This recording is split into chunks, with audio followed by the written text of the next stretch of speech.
Have you ever tried to imagine something completely new? Something that doesn't already exist in the world? Like, say, an alien life form, or a creature from another dimension, or even what heaven might look like.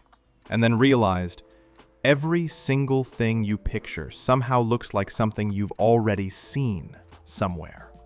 Maybe it's a scene from a sci-fi movie, or a creature from a video game, or a painting you once scrolled past online. That's the strange thing about imagination today. It's not really ours anymore. It's borrowed, shaped, filtered through decades of art, cinema, and pop culture. There was a time when imagination meant picturing something no one had ever seen before. When people first heard the word alien, there was no shared image. It could have been anything, pure, limitless.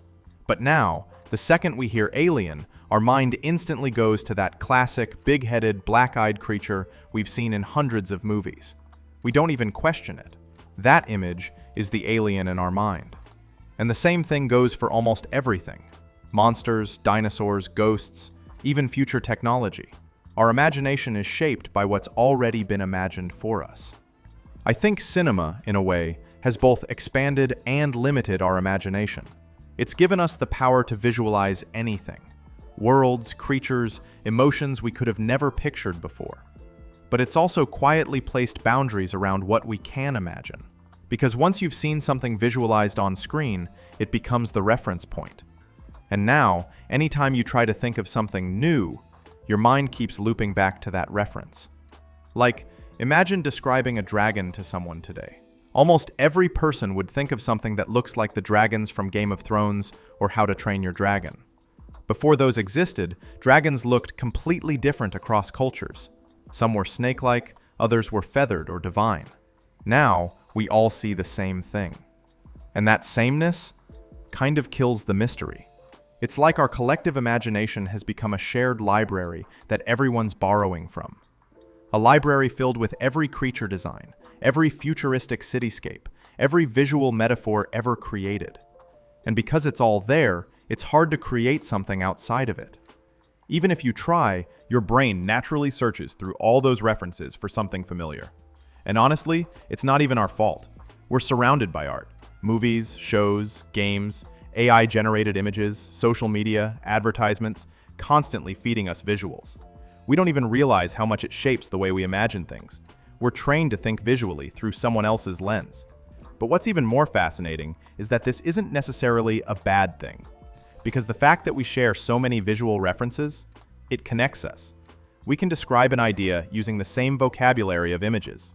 If I say cyberpunk city, you already see neon lights, rain, flying cars, and dark alleys. That's not just imagination, it's collective imagination. Something humanity built together through decades of art. Still, I can't help but wonder, what have we lost in the process? What happens when imagination stops being wild and starts being predictable? I sometimes think about how artists in the past must have imagined the unknown. When people painted angels or demons centuries ago, there were no movies, no special effects, no CGI. Their imagination came straight from fear, curiosity, and belief, not from reference. And that's why their art still feels so strange, even today, because it wasn't influenced by anything. They were just trying to make sense of things they couldn't explain. Compare that to now, where we have everything explained, visualized, designed. You want to see a realistic dinosaur? Just Google it. You want to know what an alien might look like? There are 1,000 interpretations already waiting for you. It's almost like we've outsourced imagination to art, and in doing so, made it harder for ourselves to imagine anything truly new. But maybe the truth is, we've entered a new kind of imagination. One that's built on remixing and reinterpreting what already exists. Because let's be honest, there's almost nothing left that hasn't been done before. Every original idea still borrows from something else, whether consciously or not. Maybe originality now isn't about inventing something new.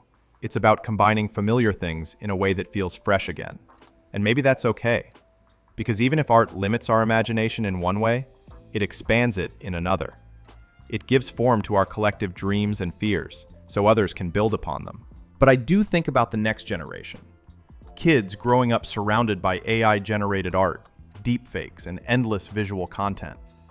When everything is already visualized for them, when nothing is left to the imagination? Will they even feel the need to imagine something new? Or will imagination just become a matter of picking and remixing what's already out there? That thought kind of scares me, honestly. Because imagination is what makes us human. It's how we invent, how we dream, how we move forward. And if we lose that, even a little, what happens to creativity itself? Maybe the challenge now isn't about thinking of something no one's ever imagined before. Maybe it's about feeling something no one's felt before. Because at the end of the day, emotion is still the one thing we can't fully copy or visualize. You can show an image, but the feeling it gives, that still comes from somewhere deep, somewhere personal. So maybe imagination hasn't really died. It's just evolved. It's less about what we see and more about what we feel when we see it. And even though art and cinema shape our minds, they also give us something to react to question, to reinterpret. Maybe that's the real point of imagination. Not to invent the unseen, but to keep seeing differently. Because in the end, even if everything has been imagined before, the way you imagine it, that's still unique. And maybe that's enough.